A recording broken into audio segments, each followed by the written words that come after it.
Hi there, I'm Lee Fletcher, the principal and co-founder of the design studio Fig40 and co-founder of communityforopportunity.org, which is an organization that aims to employ homeless folks in the making of things.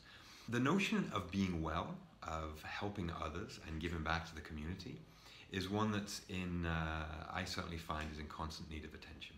My daily life, work, family, life balance, all those things are constantly tilting out of balance without some constant maintenance. One of the curious things about this unprecedented time that we're in right now is that with slightly reduced workload, I find that I'm able to reflect a little bit on where I've been and what values have been I've been working out in my work and how well I might actually be. And so I'm reminded of the work that we did on the community chair. The community chair came out of a conversation with a friend of mine who runs a men's shelter here in Toronto. They have 120 beds, and the joke often goes for those of us that design chairs that do we really need another chair? And on asking him about this, he, all joking aside, went back and found that they actually spent a lot of money every year replacing chairs in the drop-in that were just not really great chairs. And so it started the question of, okay, well, if we were to design a chair for drop-in centers, what might that be? They also run a social enterprise to do all the laundry. So they employ folks from the shelter to do the laundry. And that got me to thinking that maybe that's a way to make the chair that we could design in the same way that our clients, we design mostly furniture, and a lot of our clients don't make the components that go into the furniture that they sell, they assemble. So a chair is an ideal vehicle for this kind of project to try and get people working, as we found out. It's an iconic object, and it's also of a good scale and level of complexity that people can build it with very little training, and I think certainly what we found through the builds that we've done, it holds the potential to build a lot of self-worth.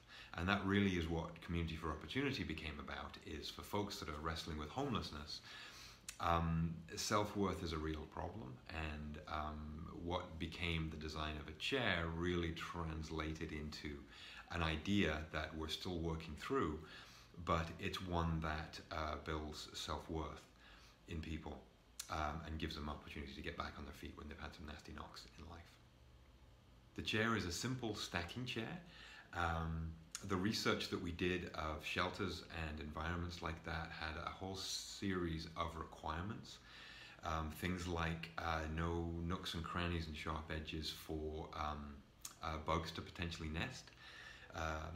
Also soft edges on the chair itself, because occasionally, unfortunately, chairs can be used as weapons. We want to minimize the potential impact. So there are a number of institutional requirements around this chair, but one of the other things that came out of the research is that for a lot of people, these drop-in centers are their living rooms. And so an institutional chair in that environment, although that might satisfy a lot of the technical requirements, wouldn't be appropriate. So we needed to design the chair to be as warm and inviting as possible. So let's assemble one, and you can see how it all goes together. So I'm now going to assemble a chair. So the community chair is made up of two main parts and some hardware. So we have the frame, which is just a pretty conventional steel tube frame. The shell is a very conventional beech plywood shell with 4 inserts located. We have glides, and these press on.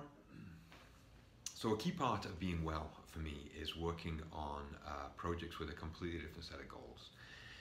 Being reminded that our work exists in a much larger context than we're often aware of, involving all people at all points. And it's a reminder that if we're not a positive impact on the community that we're working in, then our work is diminished. So thank you for your time. I hope this was of interest, and if you have any questions or comments, I would love to hear from you.